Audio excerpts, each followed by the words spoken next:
All right, welcome back to the Nimrodjaune podcast. I'm your host, and today we're changing the scenery up a bit. You feel me? We're outside. Just finished a run, so that's why we're outside. I got my running shoes right here.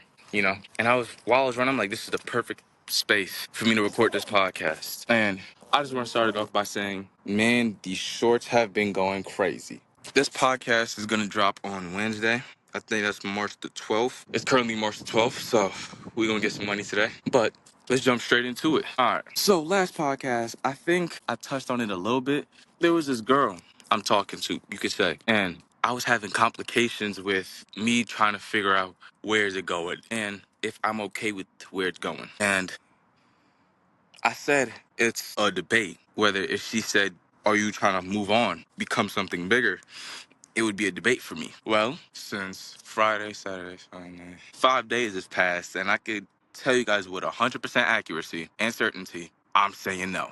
Because I just don't want anything to come in between with what I'm doing right now. Like my podcast is growing on Instagram, YouTube. I don't know about Facebook yet. I got to touch on there to see it. I really touch Facebook. I just post on there, follow the Facebook as well. But my podcast is going great, so I don't want it to be kind of interrupted with somebody who could take me off my balance, because I've noticed that I could be doing some work and I'll just like pause whatever I'm doing to text her. I could be in the car with my dad doing something, or I could just be chilling, or I couldn't even be doing nothing important, right?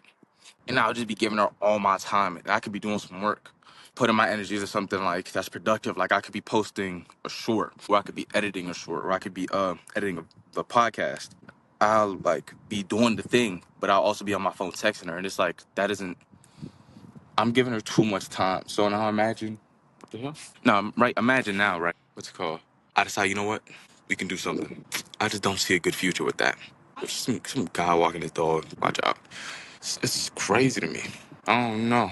I don't think I could do it because it's like we planned to go somewhere. I don't even know when. He's not even there no more. Anyways, we planned that we were gonna go somewhere. I don't even know where. Where did we say we were gonna go? I don't even know. I don't even know when. We just said whenever weekend I'm free and she's free, we can go out. Today actually, I said I'll treat her to a Philly cheesesteak whenever we go out. If wherever we go, I'll just get her a Philly cheesesteak. And I was just like, that's what made me realize, like, yeah, I don't want to get in a relationship right now. Because it was like, my brain is thinking, like, we could kick it. Like, we can go some places, for me. I can have a nice time, but I just don't want to take nothing serious. And it's not like I'm tricking or nothing. It's just that I just don't see this going anywhere. So I just say, all right, that's cool. That's cool. That's cool. For me, does this thing. And then we'll just move on. You can find somebody else. I'll find somebody else. And we just go and keep it pushing just like that. It's real complicated. I'm getting to that age now where it's not no longer simple. It's no longer just, come up. It's no longer just, oh, yeah, I like you. Let's go out. There's more to it now. It's more complex now. It's more of you have to understand the person you're trying to let them know some stuff without hurting them. Because when you're a kid, you don't really care. Sometimes you'll just say how it is. And some kids are blessed to be they're young and they understand people. If you see me look back, I'm trying to see if someone's behind me. For majority of the time, you don't understand. You don't get it.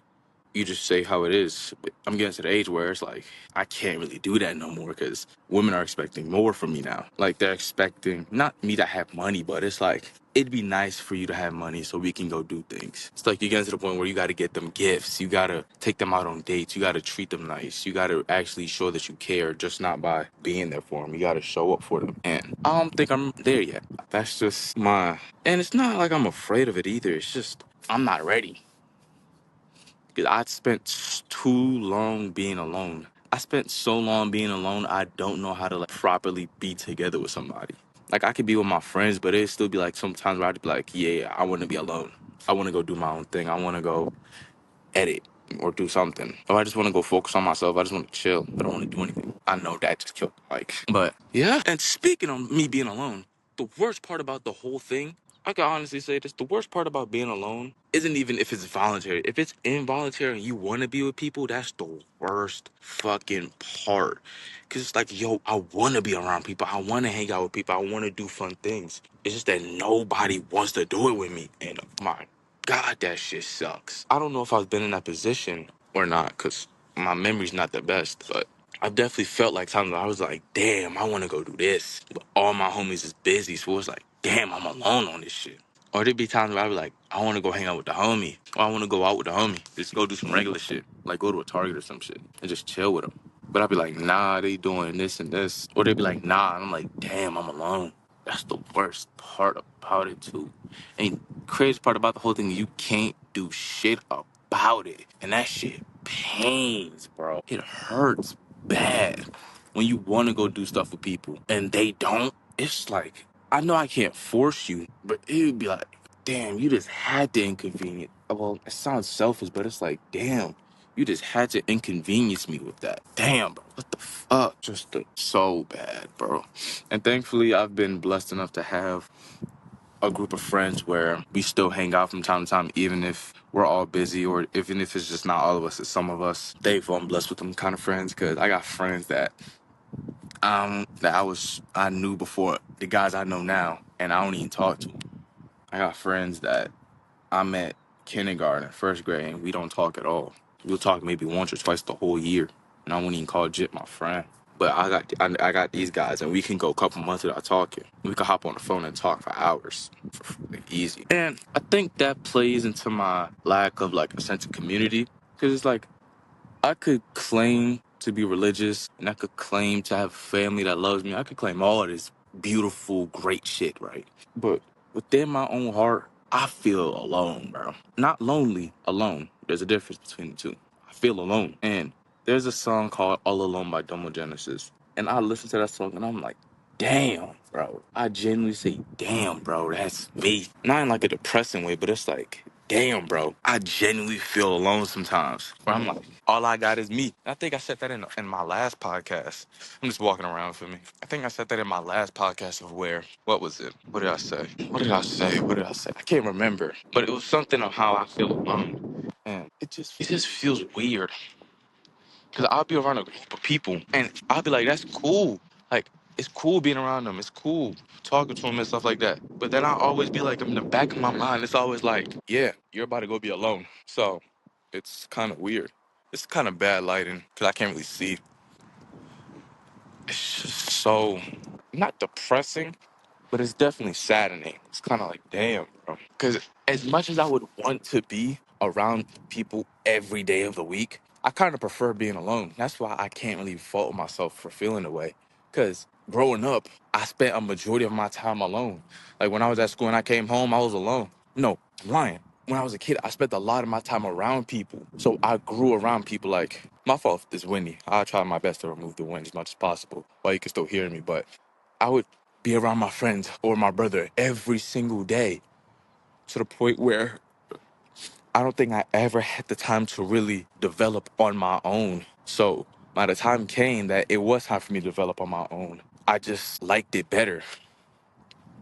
Feel me? So I just think that's my problem. I don't think it's a bad thing of having a lack of community because I know that I'm black, but I'm I was born in America, but my parents is Nigerian, so I don't think people from America would claim me, people from Africa would claim me, but I don't really seek their validation anyways, because I don't seek that validation from that community because it doesn't matter to me.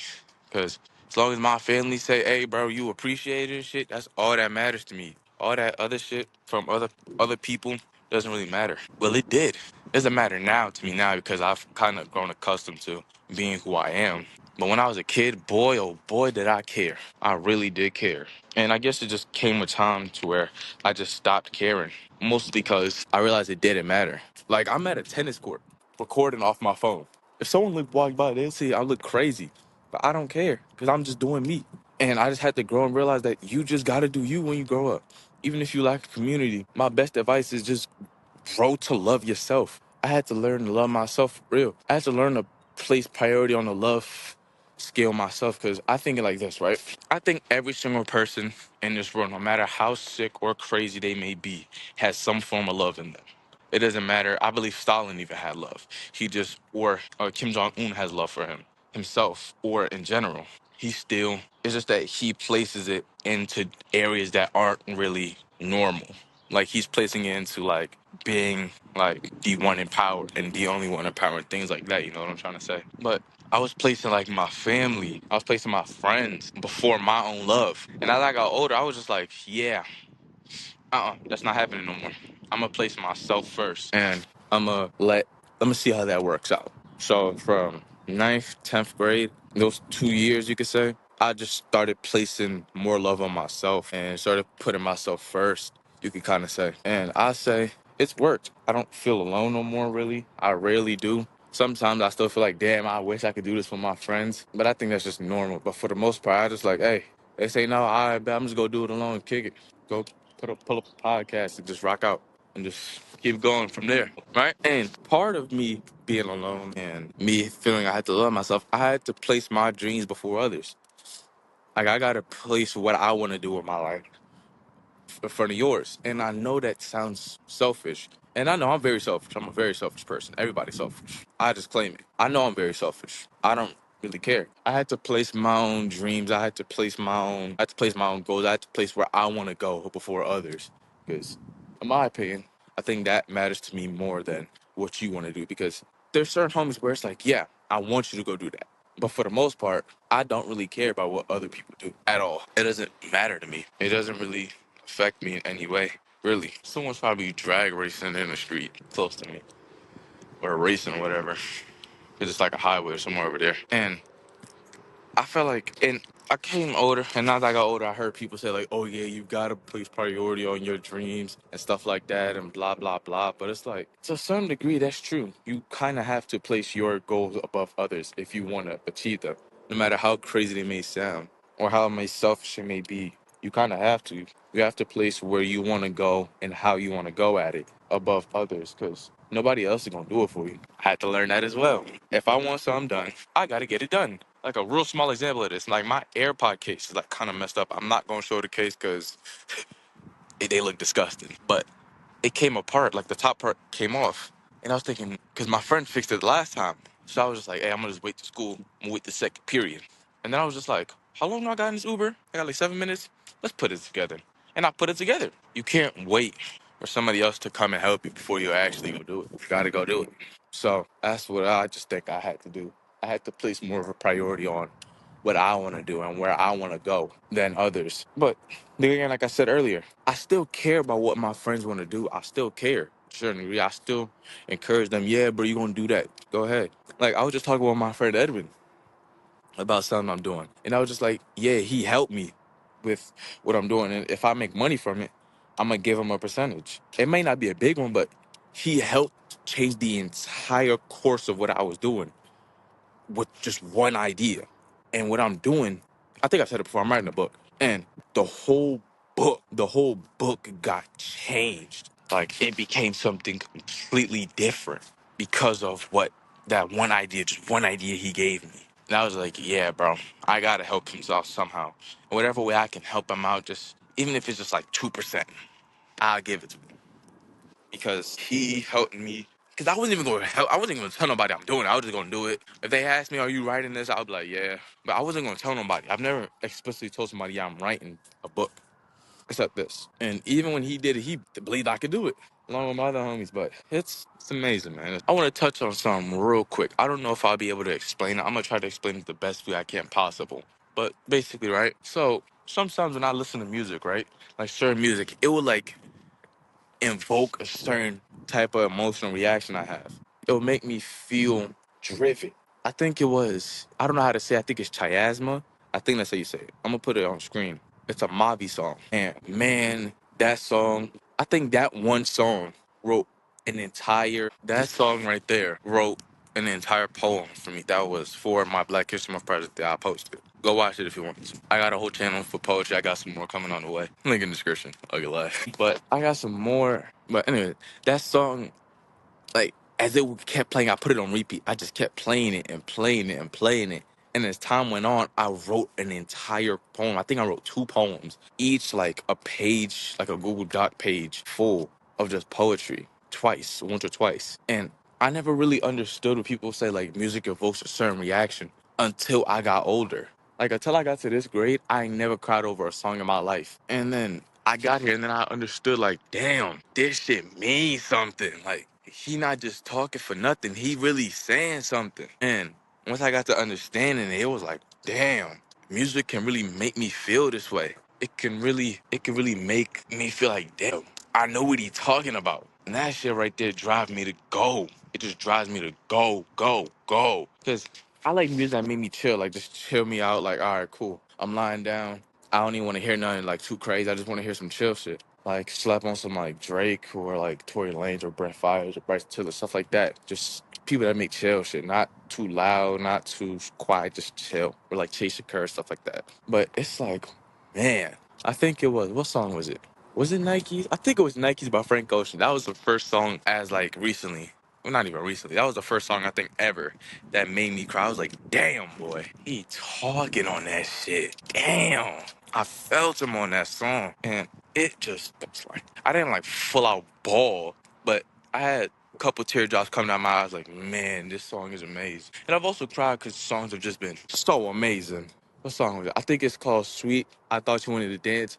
Man, I almost heard a tear from how beautiful that song is, man. That song is like, but yeah, this is gonna wrap it up. This is gonna wrap up the podcast. I'm your host, Jack Adewale, and this is the Nimrodjaune podcast. I think this is episode 8. And yeah, I'm gonna see y'all tomorrow, because I record tomorrow. So yeah, I'm gonna see y'all tomorrow. Have a nice day. Not blessed, but stay okay. Stay up. And just keep going, feel me? You're gonna run up a hill sometimes, but nothing is better than the view when you get on top of that motherfucker. And I know that's right. Peace.